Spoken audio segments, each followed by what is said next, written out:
আলাইকুম বিবিডি নিউজ লাইভে আপনাদের সবাইকে স্বাগত। অন্তর্বর্তীকালীন সরকারের উপদেষ্টা নাহিদ ইসলাম জানিয়েছেন, শেখ হাসিনাকে দেশে ফিরিয়ে এনে দ্রুততম সময়ের মধ্যে বিচারের আওতায় আনার জন্য জোরালো পদক্ষেপ নেওয়া হচ্ছে।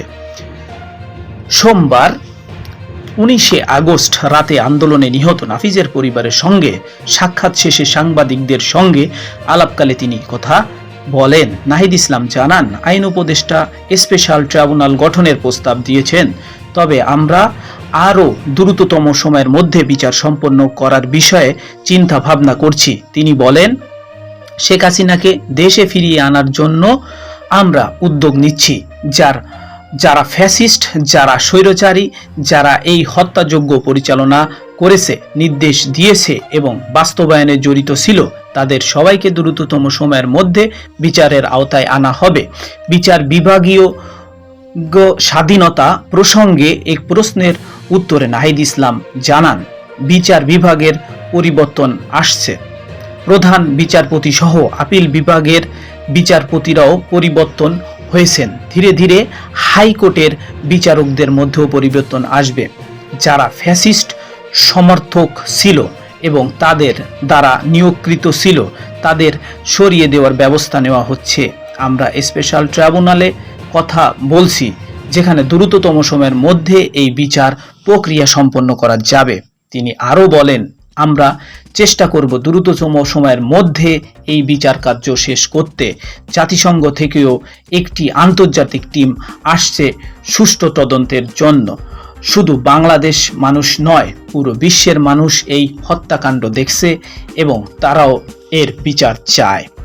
নাহিদ ইসলাম আরও বলেন, পুরো বিশ্বে দেখেছে কিভাবে বাংলাদেশে গণহত্যা চালানো হয়েছে। নাফিস মাত্র একাদশ শ্রেণীর একজন শিক্ষার্থী, যার একটি উজ্জ্বল ভবিষ্যৎ ছিল। সে একটি সুন্দর বাংলাদেশের স্বপ্ন দেখেছিল এবং সেই স্বপ্নের জন্য জীবন বিসর্জন দিয়েছে। আমরা তার মতো শহীদদের চিরকাল স্মরণে রাখব এবং তাদের পরিবারের পাশে থাকার অঙ্গীকার ব্যক্ত করব।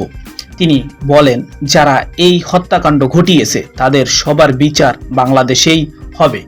ইতিমধ্যে ফ্যাসিস্ট আওয়ামী লীগের অনেক সন্ত্রাসীকে গ্রেপ্তার করা হয়। ফ্যাসিস্ট শেখ হাসিনা সরকারের প্রভাবশালী 41 মন্ত্রী এমপিরা সম্পদ বাড়িয়েছেন কয়েক হাজার শতাংশ। দুর্নীতি দমন কমিশন দুদকে এর একটি প্রতিবেদন জমা দিয়েছেন একজন আইনজীবী। এটির যাচাই শেষে তদন্ত করবে দুর্নীতি দমন কমিশন। জানা গেছে, তাদের অবৈধ সম্পদ অর্জনের যে তথ্য পাওয়া গেছে, এরই মধ্যে 3 সদস্য বিশিষ্ট একটি টিম গঠন করা হয়েছে। দুদক সচিব জানিয়েছেন, দুর্নীতির বিষয়ে অভিযোগ গঠন করা হয়েছে এবং এই বিষয়ে আলাপ আলোচনা চলছে, কিভাবে তাদের পরে এই আদেশগুলো কার্যকর করা যায় এবং অনুসন্ধানের জন্য কমিটিতে কাদের রাখা যায়, এই বিষয়ে একটি কমিটি গঠনের সিদ্ধান্ত নিয়েছে এবং একটি কমিশনার এবং বিচার বিভাগীয় তদন্ত করে তাদের বিরুদ্ধে আইনানুগ ব্যবস্থা গ্রহণ করা হবে। ব্যাপক দুর্নীতির অভিযোগ আনা প্রসঙ্গে সাবেক বাণিজ্য মন্ত্রী টিপু মুন্সির নাম আছে এবং তার সম্পদ বৃদ্ধির হার 2123%। সাবেক জ্বালানি ও বিদ্যুৎ প্রতিমন্ত্রী নজরুল হামিদের সম্পত্তি বেড়েছে 203%। সাবেক খাদ্যমন্ত্রী সাধনচন্দ্র মজুমদার ও আনিসুল হক এর সম্পদ বৃদ্ধির হার 1023%। সাবেক শিক্ষামন্ত্রী দীপু মনির সম্পদ বৃদ্ধির পরিমাণ 203%। সাবেক দুর্যোগ ও ত্রাণ মন্ত্রী ডাক্তার এনামুল হক সম্পদ বৃদ্ধির হার 227%। সাবেক স্বাস্থ্যমন্ত্রী জাহিদ মালেকের সম্পদের বৃদ্ধির হার 227% এবং সাবেক স্থানীয় সরকার মন্ত্রী তাজুল ইসলামের সম্পদ বৃদ্ধির হার 242%।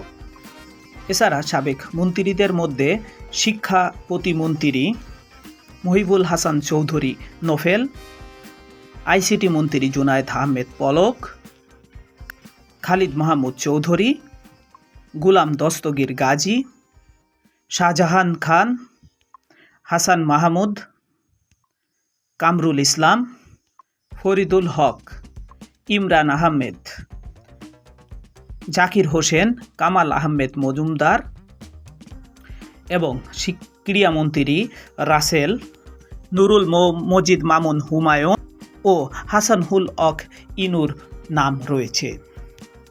এবং সাবেক সংসদ সদস্যদের মধ্যে এই তালিকায় আছেন বেনজির আহমেদ, সাবেক